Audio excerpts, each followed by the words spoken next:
बिस्मिल्लाहिर्रहमानिर्रहीम। अस्सलाम वालेकुम डियर स्टूडेंट्स। आज का हमारा टॉपिक है टाइम डायलेशन।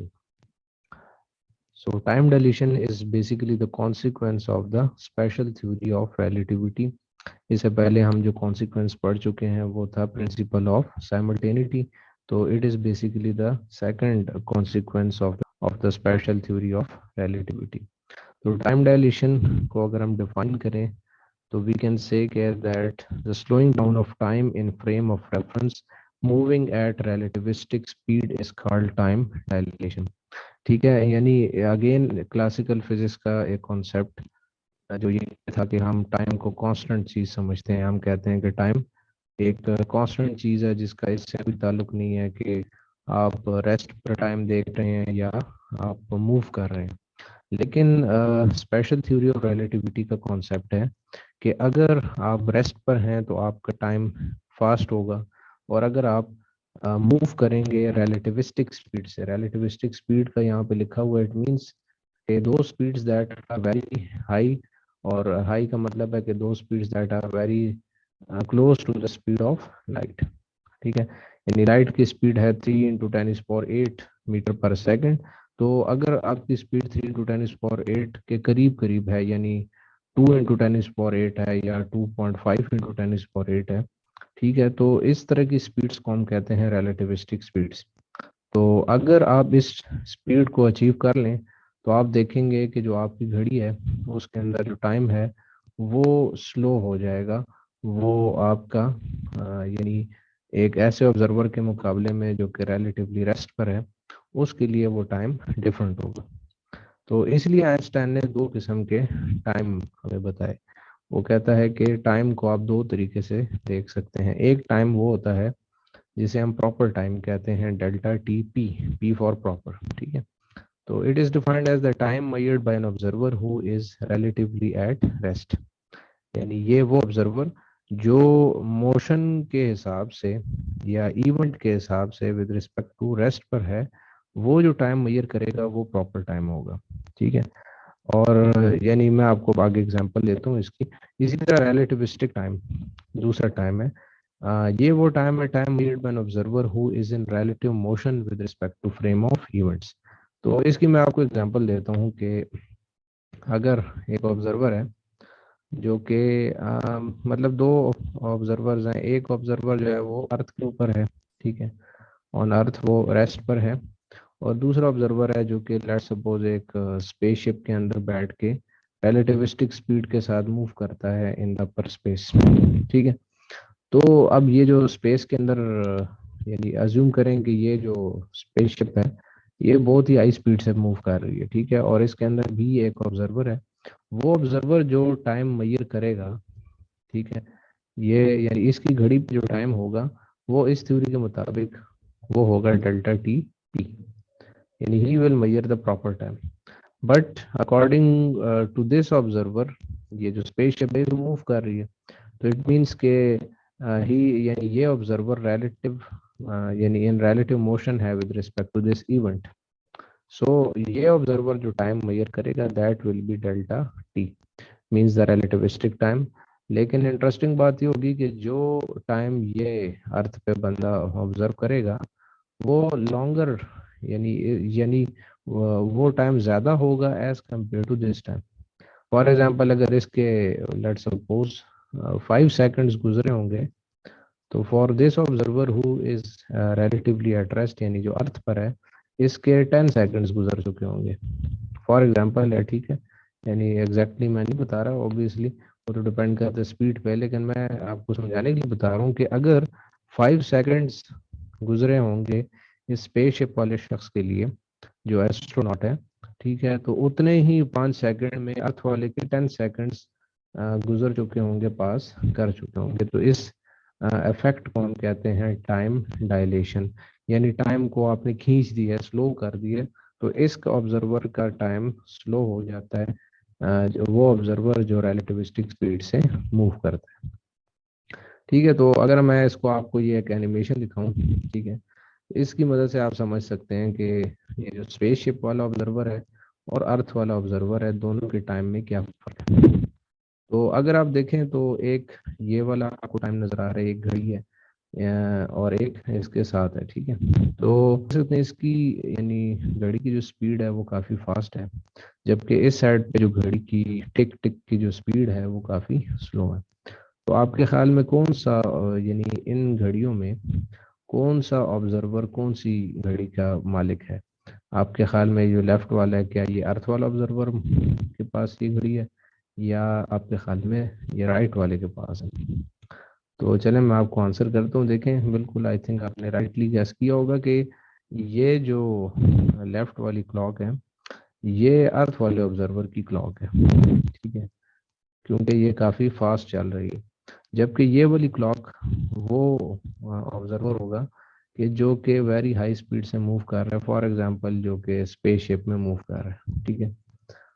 तो अब आप इन दोनों को जरा इकट्ठे देखिएगा कि जितनी देर में इस घड़ी का 1 सेकंड गुजरता है उतनी देर में उस घड़ी के शायद 2 या 3 सेकंड गुजर जाते हैं, ठीक है।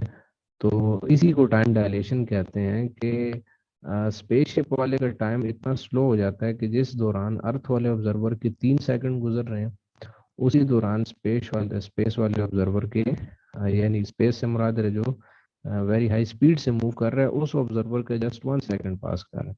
तो ये जो इफेक्ट है इसको हम कहते हैं टाइम डायलेशन, कि जो ऑब्जर्वर वेरी हाई स्पीड से मूव करेगा for that observer the speed of the clock will be slow, ठीक है। तो ये तो मेन कॉन्सेप्ट है टाइम डायलेशन का।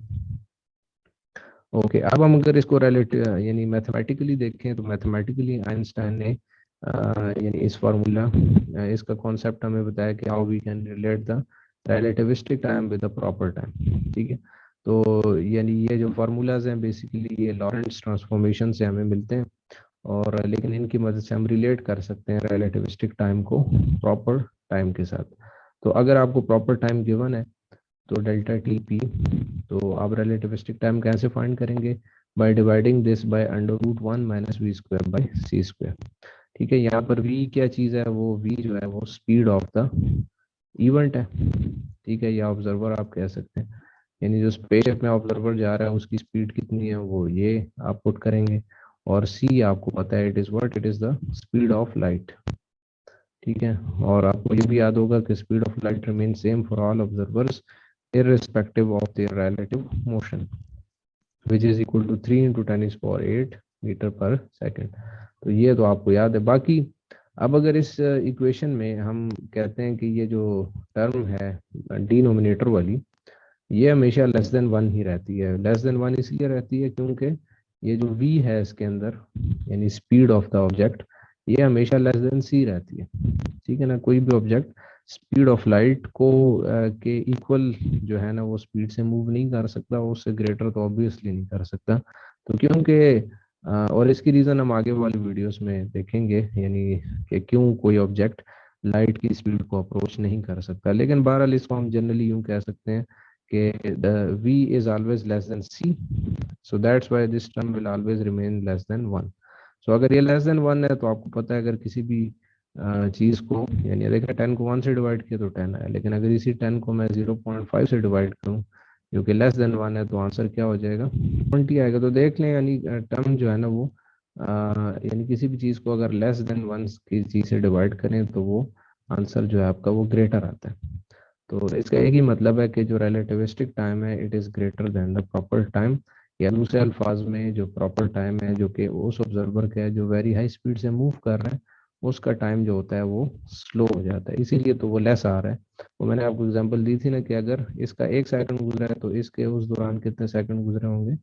3 सेकंड गुजरे होंगे। So this time is always greater than the proper time.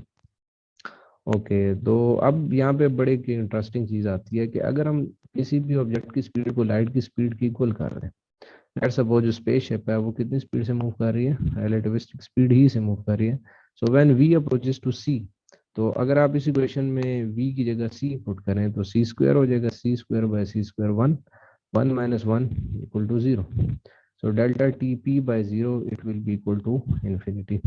तो इसको अगर आप इस यानी मैथमेटिकल आंसर को अप्लाई करें थ्योरेटिकली तो इसका क्या मतलब बन रहा है कि अगर आप रिलेटिविस्टिक स्पीड से यानी कि सॉरी स्पीड ऑफ लाइट से मूव करेंगे तो आपका जो टाइम है वो क्या हो जाएगा, स्टॉप हो जाएगा, आपकी घड़ी रुक जाएगी, आपके लिए टाइम जो है वो टाइम रहेगा ही नहीं, आप यानी टाइम से आप आज़ाद हो जाएंगे।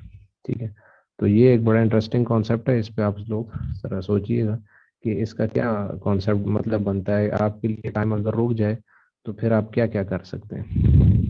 बहरहाल तो इस कॉन्सेप्ट को ओवरऑल अगर हम समराइज करें यानी टाइम डायलेशन को, तो हम कह सकते हैं कि मूविंग क्लॉक्स रन स्लो।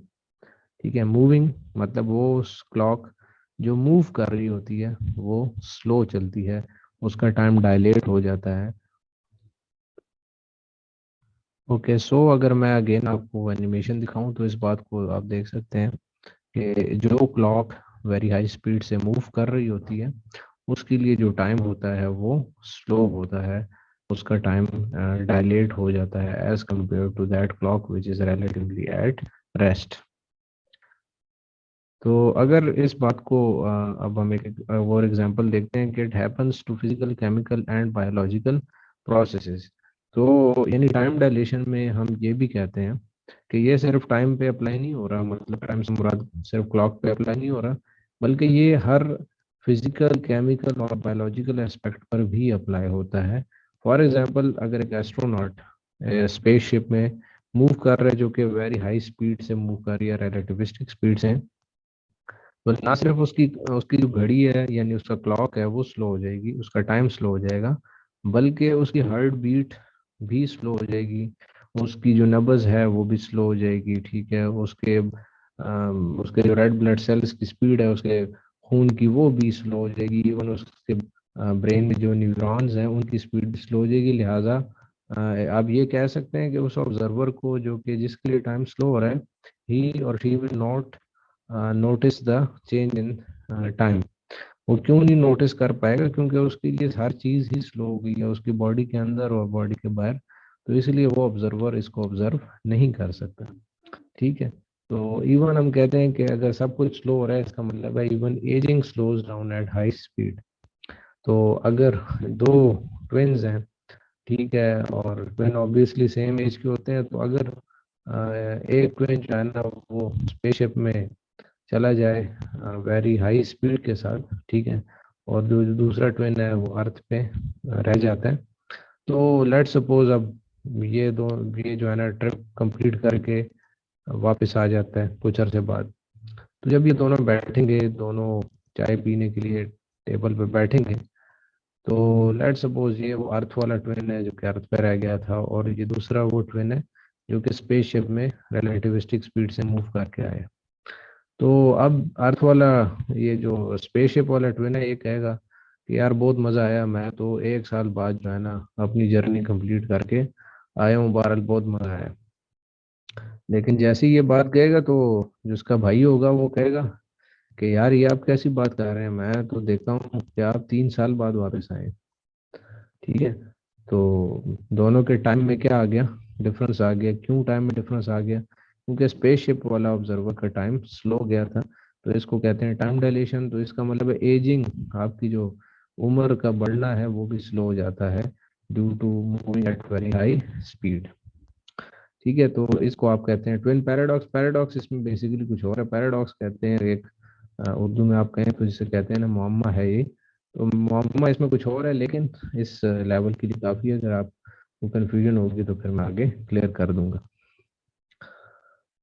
तो बहरहाल अगर हम अगेन समराइज करें तो जी सिंपली वी से कि when you move with a very high speed then your time will be dilated or it will be slowed, but if you don't want to stop your time or slow your time then you should simply remain at rest। बस आप ज़मीन पर ही रहेंगे लो speed के साथ, तो आपका time जो है ना वो फास्ट चलेगा, बिल्कुल नॉर्मल टाइम रहेगा। ठीक है, तो पेपर में से रिलेटेड क्वेश्चंस इस तरह के आ सकते हैं, तो इनको आप नोट कर लें।